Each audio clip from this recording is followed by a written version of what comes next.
Siddharth, I just wanted to capture your thoughts on Startup Mahkumbh, why it's vital for India and what it means for to get the attention of the nation on the startup ecosystem. I think so. The Startup Mahkumbh is the greatest confluence of entrepreneurs, innovators, as well as investors in one particular place for that matter. I think they're expecting close to 5 lakh people to end up actually coming over the course of 3 days, which is actually exceptionally large.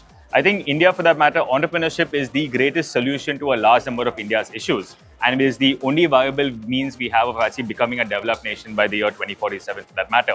And we need Indian entrepreneurs who end up solving India's problems. And India's problems are actually diverse. And it's only an Indian based in India who can end up truly understanding that because they live it and they can come up with solutions that work. What may work in the US, what may work in China, does not work in India. So I think these sort of false parallels that people have drawn in the past, they've realized as of now that India can't be pigeonholed into some typecast of another country at a particular point in time. It charted a very unique course to reach here as of now. It will chart a very unique course to actually take it forward. So fomenting that entrepreneurial spirit does actually become essential for everyone.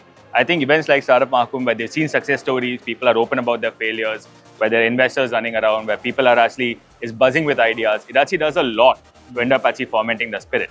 I think what's going to be important for India to end up prospering is the day we stop looking at people stop aspiring to be Bollywood stars and start aspiring to actually be wealth creators and entrepreneurs. Right. I think that problem-solving skill set is actually inherent in an Indian.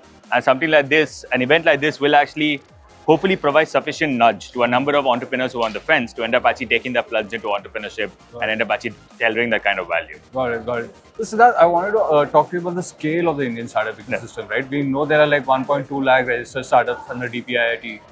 You go to the pavilions, for example, you see the vibrant diversity of the startup. Just a little bit your views on the scale and how it has grown in the last half a decade, like it's just mushrooms. No, happy to. So the Indian startup ecosystem has raised close to about $350+ billion of capital as of now. We have more than 115 unicorns, many of them still holding on to the unicorn valuation on the same. And we are the third largest when it actually comes. We're only behind China and the US, and slowly over time we will end up actually making that particular thing whole as well.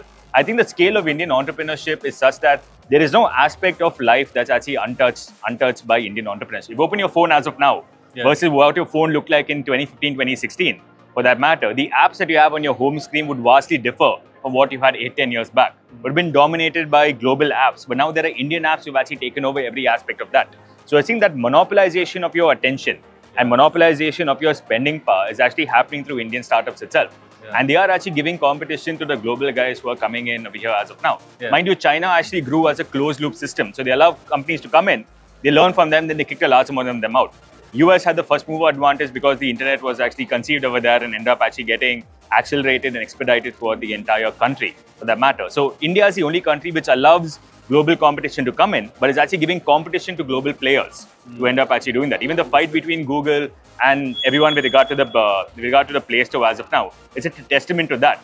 They're all saying, we rather stand up, why on earth we have to be reliant on someone to end up doing this kind of services? If we can actually bring down the price of a transaction the way we did UPI, why can't we end up actually delivering trusted services through a very coordinated, systematic manner at a fraction of the cost? So we are seeing this sort of resurgence come up as of now, and the path that India will chart is going to be dramatically different from the others. So we are moved from a unipolar world to a bipolar world to a multipolar world as of now.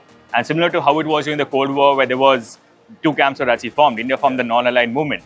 We are actually forming the sort of non-aligned movement of tech, where we will welcome everyone who comes in, but we will remain true to our identity and true to our culture when we end up actually conducting ourselves as well. So I think that's the interesting experiment that's happening in India. And the Mahakumbh is actually a great sample of the kind of innovation that's happening over there. Great. Thanks so much, Siddharth. Lovely talking to you. Perfect. My pleasure. Appreciate your time. Thank you.